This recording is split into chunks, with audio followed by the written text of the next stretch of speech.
জয় আই অসম মোৰ YouTube family আসসালামু আলাইকুম নমস্কাৰ আপোনালোকক মোৰ ইউটিউব চেনেল ইউটিউব ইনফৰ্মাৰ 2021 লৈ স্বাগতম জনাইছো ভিডিঅটো আৰম্ভ কৰো নেশনেল ফাৰ্টিলাইজাৰ লিমিটেড ৰিক্ৰুটমেন্ট 2021 183টা vacancy online application last date দিয়া আছে 10/11/2021 183টা non executive vacancy for the grades of junior engineer assistant, attendant, marketing representative and loco attendant. National Fertilizer Limited recruitment প্ৰথমতে আছে junior engineer assistant grade 2 production post আছে 87টা educational qualification regular BSc কৰা হ'ব লাগিব লগতে physics chemistry আৰু maths থাকিব লাগিব আৰু জেনাৰেল OBC EWS ক্যান্ডিডেট হলে 50% মাৰ্ক নহলে তাতকে ওপৰত হ'ব লাগিব আৰু লগতে 3 ইয়াৰ্স ডিপ্লোমা হ'ব লাগিব কেমিক্যাল ইঞ্জিনিয়াৰত জেনাৰেল OBC আৰু EWS ক্যান্ডিডেট হলে 50% মাৰ্কস থাকিব লাগিব আৰু ST SC PWD ক্যান্ডিডেট হলে 45% মাৰ্ক থাকিব লাগিব পে স্কেলটো লিখা আছে 32000 ৰ পৰা 56500 বয়সৰ সীমাটো দিয়া আছে কম হিচাপে 18 বছৰ ও অধিক হিচাপে 30 বছৰ নম্বৰটা আহিলে junior engineer assistant grade 2 instrumentation post আছে 15টা এট কোৱালিফিকেশনটো দিয়া আছে বহুতখিনি দিয়া আছে খালি আপোনালোকে এটো জানি থক যে 3 ইয়াৰ্স ডিপ্লোমা হ'ব লাগিব আৰু আপোনালোকে ভিডিঅটোতে ষ্টপ কৰি পিনি চাই লব মই দি দিম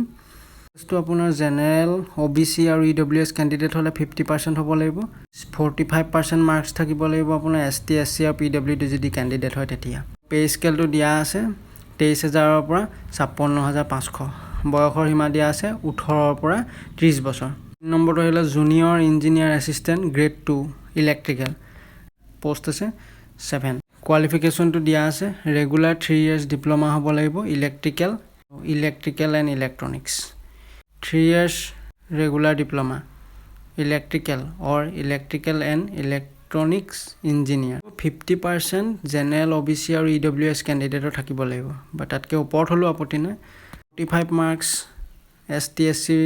PWD candidate হ'ব লাগিব বা তাতকে ওপৰত হলো আপত্তি নাই পে স্কেলটো দিয়া আছে 23000 পৰা 56500 বয়সৰ সীমা দিয়া আছে 18 পৰা 30 বছৰ 4 নম্বৰ পোষ্টটো attendant grade 1 electrical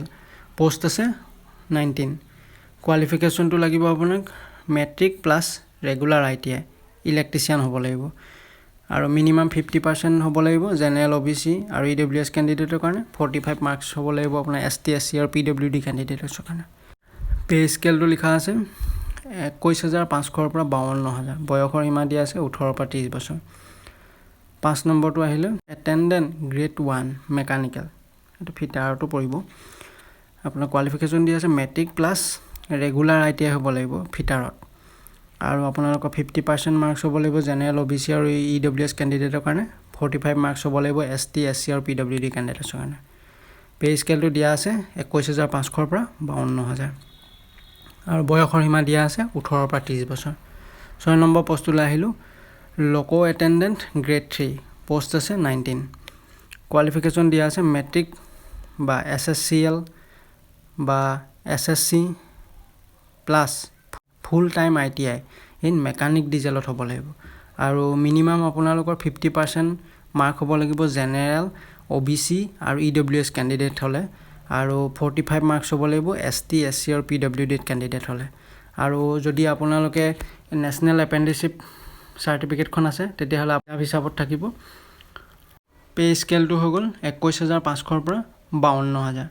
বয়সৰ সীমা দিয়া আছে 18 পৰা 30 বছৰ 7 নম্বৰ পোষ্ট লোকো অ্যাটেন্ডেন্ট গ্ৰেড 2 নং অফ পোষ্ট 4টা post 4 educational qualification full time 3 years diploma mechanical ইঞ্জিনিয়াৰত হ'ব লাগিব 50% মাৰ্ক থাকিবই লাগিব